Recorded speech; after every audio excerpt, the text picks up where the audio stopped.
आजको भिडियो के को बारेमा हो भनेर सायद तपाईले थम्बनेल र टाइटलबाट पनि थाहा पाइसक्नुभयो होला। हेलो एभ्रिवान, मेरो नाम हो सौगात बस्नेत र म डिजिटल मार्केटिङको टिप्स, ट्रिक्स एन्ड स्ट्र्याटेजी सम्बन्धी भिडियोहरू बनाउँछु। यदि तपाईँ यो च्यानलमा नयाँ हुनुहुन्छ र तपाईले पनि फ्युचर भिडियोजहरू मिस गर्न चाहनुहुन्न भने तलको सब्स्क्राइब बटनमा क्लिक गरी बेल आइकनलाई थिच्नुहोला। अब तपाईलाई लाग्न सक्ला कि सर मलाई यो डिजिटल मार्केटिङ र ट्रेडिसनल मार्केटिङको बारेमा त पहिलादेखि नै थाहा छ भनेर। तर यो भिडियोमा म तपाईहरुलाई डिपली डिजिटल मार्केटिङ र ट्रेडिसनल मार्केटिङको बारेमा केही डिफरेन्सहरू बुझाउन चाहन्छु, जसको मद्दतबाट तपाईले पनि यो कुरामा एउटा क्ल्यारिटी पाउनुहुन्छ। सो यो भिडियोलाई चाहिँ मैले दुईटा भागमा डिभाइड गरेको छु, पार्ट 1 र पार्ट 2 मा। यो भिडियो चाहिँ पार्ट 1 रहेको छ र यसमा चाहिँ म तपाईहरुलाई बेसिक कुराहरू मात्र बुझाउने छु र पार्ट 2 मा चाहिँ तपाईहरुलाई म टेक्निकल कुराहरू पनि बुझाउने छु। सो भिडियोलाई अगाडि बढाउँ। डिजिटल मार्केटिङ भर्सेस ट्रेडिसनल मार्केटिङमा म तपाईहरुलाई चारवटा पोइन्ट बुझाउन चाहन्छु। So the first point is target audience, second one is marketing approach, marketing cost और बजेट, मार्केटिङ एनालाइसिस और एनालाइटिक्स। अब पहिलो कुरा गरौँ टार्गेट ऑडियन्सको बारेमा। ट्रेडिसनल मार्केटिङमा तपाईले कुनै पनि ऑडियन्सलाई टार्गेट गर्नु पर्दाखेरि चाहिँ तपाईले चाहिँ लोकल रिच पाउनुहुन्छ। फर एक्जाम्पल, तपाईले वर्ल्ड ट्रेड सेन्टरमा एउटा ठूलो एलईडी स्क्रिन देख्नु भएको छ होला र त्यसमा चाहिँ डिफरेन्ट कम्पनीहरूले आफ्नो एड हालिराख्नु भएको छ। अब लोकल रिच किन हुन्छ भन्दाखेरि चाहिँ त्यो डब्ल्युटीसी को जुन एलईडी स्क्रिनमा एडहरू आउँछ त्यो एड हेर्ने मान्छेहरू चाहिँ को हुन्छ भन्दाखेरि जो त्रिपुरेशको बाटोमा हिँडिरहेको हुन्छ, जो चाहिँ त्यहाँ जाममा परिरहेको हुन्छ, उनीहरूले मात्र त्यो एड हेर्न पाउँछ। त्यो ग्रुप अफ ऑडियन्स भन्दा चाहिँ अरु ग्रुप अफ ऑडियन्सले हेर्न पाउँदैन, किनभने त्यो एलईडी स्क्रिन चाहिँ फिक्स्ड छ र त्यो बाटोमा जो जो हिँड्छ उनीहरूले मात्र त्यो एड हेर्न सक्छ। अर्को एक्जाम्पल पनि म तपाईहरुलाई दिन्छु। भक्तपुरमा तपाईले एउटा ब्रिजमा एउटा ठूलो एडभर्टाइजमेन्ट हाल्नु भयो भने त्यो एड कोले हेर्छ भन्दाखेरि भक्तपुरमा त्यो बाटोमा जो मान्छेहरू हिँड्छ उनीहरूले मात्र त्यो एड हेर्न पाउँछ, त्यो बाहेक अरु मान्छेहरूले हेर्न पाउँदैन। सो ट्रेडिसनल मार्केटिङबाट जुन हामीले एडभर्टाइजमेन्टहरू रन गर्छौं, जुन तरिकाको मार्केटिङ गर्छौं, त्यो गर्दाखेरि चाहिँ हाम्रो रिच भनेको चाहिँ लोकल्ली हुन्छ। एउटा स्पेसिफिक ठाउँमा मात्र हामीहरूले मार्केटिङ गर्न सक्छौं र एउटा स्पेसिफिक ग्रुप अफ ऑडियन्सले मात्र हाम्रो एड हेर्न पाउँछ। त्यही भएर त्यो एडको रिच चाहिँ लोकल हुन्छ। अर्को हुन्छ नो फोकस्ड रिच। अब तपाईले ट्रेडिसनल मार्केटिङबाट तपाईले कुनै पनि मार्केटिङ गर्दै हुनुहुन्छ भने तपाईहरुले फोकस्ड वेमा आफ्नो ऑडियन्सलाई टार्गेटिङ गर्न सक्नु हुँदैन। फर एक्जाम्पल, तपाईले बानेश्वरमा एउटा लेहेंगाको एउटा स्टोर खोल्नु भएको छ, त्यसको टार्गेट ऑडियन्स त फिमेल मात्रै हो। तर तपाईले न्यूजपेपरमा एड दिनु भयो, तपाईले टेलिभिजन अथवा रेडियोमा एड दिनु भयो भने त्यसको ऑडियन्स जो पनि हुन सक्छ। तपाईको त्यो एड मेलले पनि हेर्न सक्छ, फिमेलले पनि हेर्न सक्छ, बुढाबुढी बा आमाले पनि हेर्न सक्नुहुन्छ र सानतिना भाइ बहिनीहरूले पनि मजाले हेर्न सक्नुहुन्छ। तर तपाईको त्यो एड हेरेर कन्भर्ट हुने चान्सेस चाहिँ धेरै लो हुन्छ, किनभने हामीहरूले चाहिँ एउटा स्पेसिफिक ऑडियन्सलाई टार्गेट गर्न सकिरहेको हुँदैनौं। अब कुरा गरौँ कि डिजिटल मार्केटिङमा चाहिँ तपाईले चाहिँ कसरी आफ्नो ऑडियन्सलाई टार्गेट गर्न सक्नुहुन्छ भनेर। डिजिटल मार्केटिङमा तपाईले एउटा फोकस्ड वेमा टार्गेट गर्न सक्नुहुन्छ आफ्नो ऑडियन्सलाई, कस्टमरलाई र बायरलाई। तपाईले जुन लेहेंगा स्टोर खोल्नु भएको छ बानेश्वरमा, त्यसको टार्गेट ऑडियन्स भनेको फिमेल मात्र हुन सक्ला। उनीहरूको एज ग्रुप भनेको चाहिँ 20 देखि 45 सम्म हुन सक्ला। लोकेसन भनेको चाहिँ ललितपुर मात्र हुन सक्ला। डिजिटल मार्केटिङमा तपाईले कुनै पनि एड रन गर्दै हुनुहुन्छ, मार्केटिङ गर्दै हुनुहुन्छ भने तपाईले त्यही ऑडियन्सलाई मात्र टार्गेट गर्न सक्नुहुन्छ र तपाईले आफ्नो एड चाहिँ त्यही ग्रुप अफ ऑडियन्सलाई मात्र देखाउन सक्नुहुन्छ। अब तपाईको जुन लेहेंगा स्टोर छ त्यसको लागि चाहिँ फिमेलले मात्र एड देख्यो र त्यो स्पेसिफिक ग्रुप अफ ऑडियन्सले मात्र एड देख्यो भने तपाईको प्रोडक्ट पर्चेज गर्ने चान्स चाहिँ एकदम हाई हुन्छ। अर्को हुन्छ टार्गेट ग्लोबली एनीवेयर। तपाईले नेपालमा कुनै पनि एउटा स्टोर खोल्नु भएको छ, व्यवसाय खोल्नु भएको छ र तपाईको टार्गेट ऑडियन्स चाहिँ यूएस को मान्छेहरू छ भने तपाईले नेपालमा बसेर यूएस मा टार्गेट गर्न सक्नुहुन्छ, अर एल्स तपाईले यूके मा, अस्ट्रेलियामा पनि टार्गेट गर्न सक्नुहुन्छ नेपालमा बसेर। अर्को पोइन्टको कुरा गरौँ मार्केटिङ अप्रोच। अब हामीहरूले ट्रेडिसनल मार्केटिङ युज गर्यौं भने चाहिँ हामीहरूले मार्केटिङ अप्रोच कस्तो हुन्छ भन्दाखेरि चाहिँ पर्सनल अप्रोच बेसी हुन्छ। हामीहरूको चाहिँ 1 to 1 अप्रोच र त्यसमा चाहिँ निड फिजिकल प्रेजेन्स। तपाईले ट्रेडिसनल मार्केटिङ गर्दाखेरि चाहिँ फिजिकल प्रेजेन्सको चाहिँ एकदम आवश्यकता पर्छ। फर एक्जाम्पल, तपाईको एउटा एजुकेशनल कन्सल्टेन्सी छ, तपाईले चाहिँ भ्रिकुटी मण्डपमा एउटा स्टल हाल्नु भएको छ, त्यो स्टललाई मजाले सजाउनु भएको छ, त्यहाँ तपाईले 2-3 जना सेल्सको मान्छे पनि हाल्नु भएको छ र तपाईले चाहिँ स्टडी इन अस्ट्रेलिया भनेर चाहिँ एडभर्टाइजमेन्ट गर्दै हुनुहुन्छ, मार्केटिङ गर्दै हुनुहुन्छ भने तपाईले त्यो स्टलमा चाहिँ मान्छेहरूलाई बोलाउनु पर्यो, हरेक मान्छेहरूलाई तपाईहरूले चाहिँ आफ्नो कन्सल्टेन्सीको बारेमा भन्नु पर्यो। तपाईँको कन्सल्टेन्सीबाट चाहिँ जाने रेट कतिको हुन्छ, त्यहाँबाट भिजा पाउने रेट कतिको हुन्छ भनेर बुझाउनु पर्यो। 1 to 1 अप्रोच बेसी हुने भयो, हरेकलाई बोलाएर तपाईँहरूले अप्रोच गर्नु पर्यो। तर त्यसरी काम गर्दाखेरि चाहिँ हामीहरूले कतिजनालाई अप्रोच गर्ने त नि, कतिजनालाई बोलाएर स्टलमा सबै कुरा बुझाउने त नि। र ट्रेडिसनल मार्केटिङमा फिजिकल प्रेजेन्सको पनि एकदम आवश्यकता पर्छ।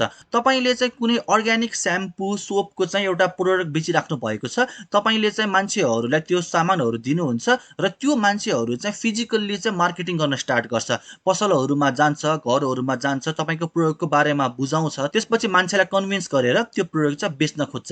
तर त्यो गर्दाखेरि चाहिँ कतिजनालाई बुझाउने त नि, कतिजनालाई हरेक टाइम बुझाइराख्ने त नि, त्यो सधैँ पनि सम्भव हुँदैन। र त्यो गर्दाखेरि चाहिँ हामीहरूले धेरै स्केलमा चाहिँ मान्छेहरूलाई बुझाउन पनि सक्दैनौँ, मार्केटिङ गर्न पनि सक्दैनौँ। तर डिजिटल मार्केटिङमा चाहिँ मार्केटिङ अप्रोच अलिकति डिफ्रेन्ट हुन्छ। तपाईँले फिजिकल स्टल भन्दा पनि डिजिटल स्टलमा बेसी फोकस गर्नुहुन्छ।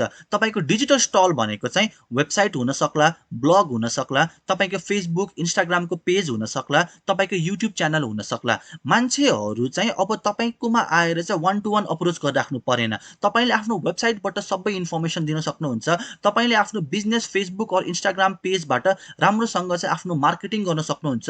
युट्युब च्यानलबाट आफ्नो प्रोडक्ट अथवा सर्भिसको मार्केटिङ गर्न सक्नुहुन्छ।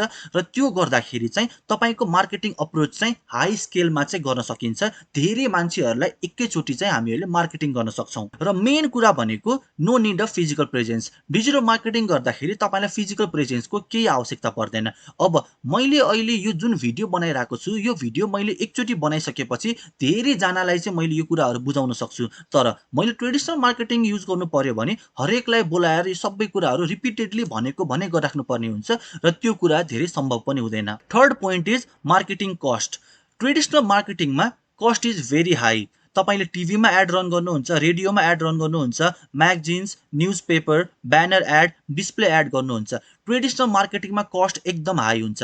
तपाईँले ठुलो न्युज पेपर पब्लिकेसनलाई पनि होइन, सानतिनो भर्खर नाम चलेको न्युज पेपर पब्लिकेसनमा गएर चाहिँ मेरो एड हाल्नु पर्यो भनेर भन्नुभयो भने मिनिमम पनि 1 लाखबाट उनीहरूको चार्ज स्टार्ट हुन्छ। तर सधैँ हामीहरूले त्यत्रो अमाउन्ट स्पेन्ड गरिराख्न पनि सक्दैनौँ। डिजिटल मार्केटिङमा कस्ट इज भेरी लो। हामीहरूले लो कस्टमा धेरैजनालाई एकैचोटि मार्केटिङ गर्न सक्छौँ र ट्रेडिसनल मार्केटिङ भन्दा पनि डिजिटल मार्केटिङबाट धेरै रिच पुर्याउन सक्छौँ। Can target the audience 100 times with the budget of traditional marketing. Traditional मार्केटिङमा तपाईँले जुन बजेट स्पेन्ड गर्नुहुन्छ, डिजिटल मार्केटिङको थ्रुबाट एउटै अडियन्सलाई 100 टाइम्स एड देखाउन सक्छौँ। महिनासम्म पनि हामीहरूले एडभर्टिजमेन्टमा स्पेन्ड गर्न सक्छौँ र धेरैलाई रिच गर्न सक्छौँ। लो कस्ट हाई स्केल। डिजिटल मार्केटिङबाट तपाईँले एकदम मिनिमल कस्ट स्पेन्ड गर्नुहुन्छ र त्यो मिनिमल कस्टबाट चाहिँ धेरै अडियन्सलाई रिच गराउन सक्नुहुन्छ, मार्केटिङ गर्न सक्नुहुन्छ। एकचोटि मैले एउटा कर्पोरेट कम्पनीमा डिजिटल मार्केटिङ म्यानेजरको लागि इन्टरभ्यू दिन गएको थिएँ र त्यहाँ जाँदाखेरि चाहिँ मलाई उहाँहरूले सोध्नुभयो कि अहिले जुन हामीहरूले मार्केटिङ अप्रोच गरिरहेको छौँ त्यसलाई छोडेर हामीहरू डिजिटल मार्केटिङमा किन स्विच गर्ने भनेर। त्यतिखेर मैले एउटा धेरै लामो एक्सप्लेनेसन दिएँ के भन्दाखेरि चाहिँ स्पेसली फोकस गरेँ कस्टमा।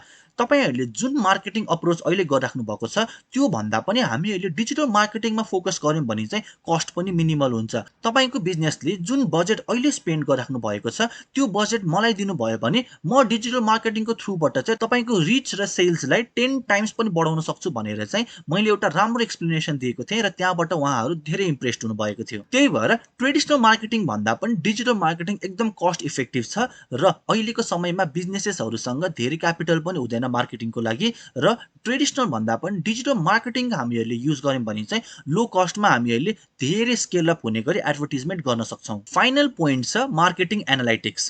ट्रेडिसनल मार्केटिङमा we cannot track the audience, need to survey for analytics. तपाईँले एउटा होर्डिङ बोर्ड हाल्नुभयो, त्यो होर्डिङ बोर्डमा कतिजना मान्छेले भ्यू गर्यो, त्यसमा चाहिँ मेलले बेसी भ्यू गर्यो कि फिमेलले बेसी भ्यू गर्यो, त्यो एड हेरेर तपाईँको होर्डिङ बोर्डको एड हेरेर कतिजना मान्छे चाहिँ कस्टमरमा कन्भर्ट भयो, त्यो सबै एनालाइटिक्स चाहिँ ट्रेडिसनल मार्केटिङबाट हेर्न धेरै नै गाह्रो हुन्छ।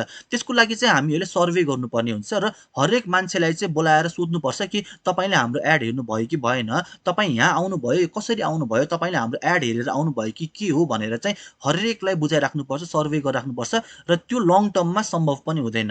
तर डिजिटल मार्केटिङमा वी क्यान ट्र्याक इजिली। तपाईहरुले जुन चाहिँ एडभर्टाइजमेन्ट गर्दै हुनुहुन्छ, तपाईले जुन चाहिँ मार्केटिङ गरिराख्नु भएको छ, त्यो एडमा कतिजनाले भ्यू गरेको छ, मेलले बेसी भ्यू गरेको छ कि फिमेलले बेसी भ्यू गरेको छ, कुन चाहिँ एज ग्रुपको अडियन्सले बेसी भ्यू गरेको छ, मान्छेहरु तपाईको एडभर्टाइजमेन्टबाट कन्भर्ट भएको छ कि छैन, त्यो सबै कुरा पनि तपाईले थाहा पाउन सक्नुहुन्छ। फर एक्जाम्पल, तपाईले फेसबुकमा एउटा प्रोफाइल पिक्चर अपलोड गर्नुहुन्छ।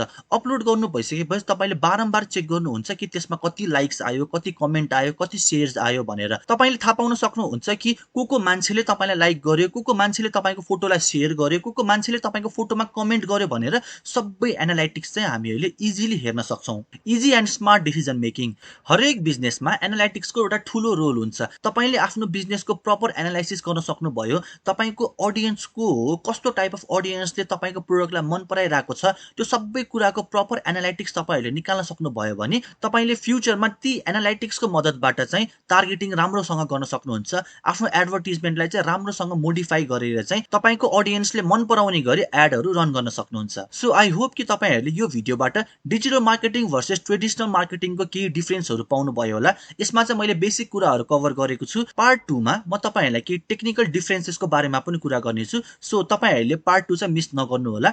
यदि तपाईलाई यो भिडियो इन्फर्मेटिभ लाग्यो भने तलको सब्स्क्राइब बटनमा क्लिक गरी बेल आइकनलाई पनि थिच्नु होला, सो दैट तपाईले मेरो फ्युचर भिडियोहरु पनि कहिले मिस नगर्नुहोस्। र यदि तपाईलाई कुनै पनि क्वेरीजहरु छ भने तपाईले तलपट्टि कमेन्टमा लेख्न सक्नुहुन्छ। म तपाईहरुको हरेक क्वेरीज हेरेर रिप्लाई पनि गर्नेछु। So thank you so much for watching this video. See you on the next video.